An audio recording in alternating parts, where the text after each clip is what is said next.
Hi అండి. ఈరోజు నేను మీకు ఎంతో టేస్టీ అండ్ హెల్తీ తోటకూర కోడిగుడ్డు కూర చూపిస్తాను.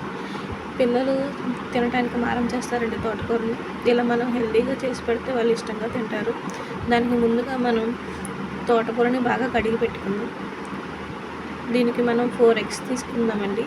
తోటకూర 4 ఎగ్స్, ఇంకా పోపు దినుసులు. ముందుగా కడాయి పెట్టుకుని అందులో మనం 4 టేబుల్ స్పూన్ దాకా వేసుకుందామండి నూనె. ఇందులో నూనె కాగాక మనం ఆవాలు వేసుకుందాం. ఆవాలు చిట్పట్టమన్నాక మనం పచ్చనిపప్పు వేసుకుందాం. ఆవాలు చిట్పట్ట వరకు మనకి అలా అనక రాకపోతే మనకి ఆవాలు చేదు వస్తాయండి.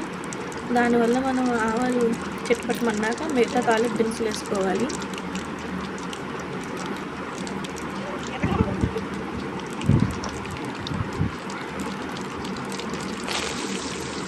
ఇప్పుడు తాలింపు వేగిందండి. తాలింపు వేగాక మనం ఆనియన్ తీసుకుందాం.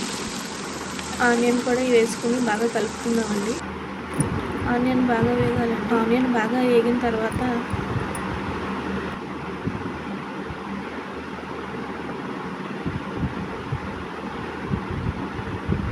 చూడండి, ఇక్కడ ఆనియన్ ఉన్నది మనకి కలర్ మారింది. ఇప్పుడు మనం బాగా కడిగి పెట్టుకున్న తోటకూరని అందులో వేసుకుందాం.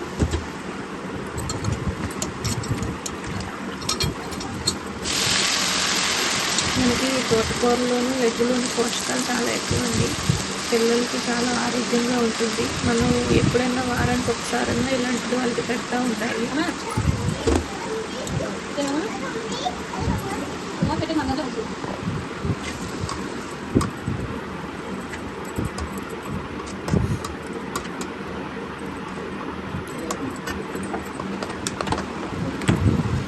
ఈ ఆకు కొంచెం మనకి ఉడికిందండి. ఇప్పుడు దీనిలో మనం కొంచెం సాల్ట్, పసుపు యాడ్ చేసుకున్నాం.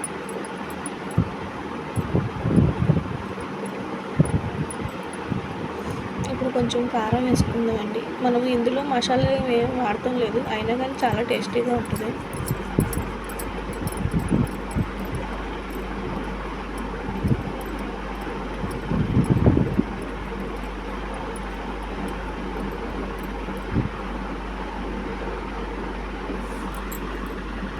ఇప్పుడు మనం తీసుకున్న 4 ఎగ్స్ని అందులో పడదామండి.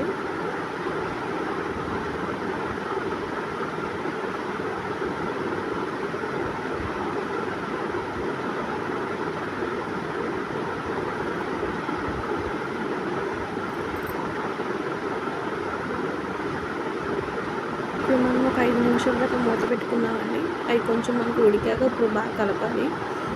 ఇప్పుడు మనం కొంచెం ఫ్రై లాగా కలుపుకోవాలండి. అన్నీ బాగా మిక్స్ అయ్యేలాగా చాలా బాగుంటుంది. ఒకసారి ట్రై చేయండి. ట్రై చేసి ఎలా ఉందో చెప్పండి.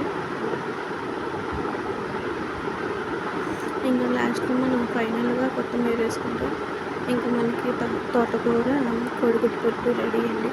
చాలా హెల్దీ, ఇంకా చాలా టేస్ట్ కూడా. ఇంకా చేసే వాళ్ళకి చాలా సింపుల్ కూడా. వంట రానోళ్ళు కూడా చేయొచ్చండి. ఇంకా మనం టేస్ట్కి సాల్ట్ చూసుకుని ఇంకా సాల్ట్ యాడ్ చేసుకోవడమే.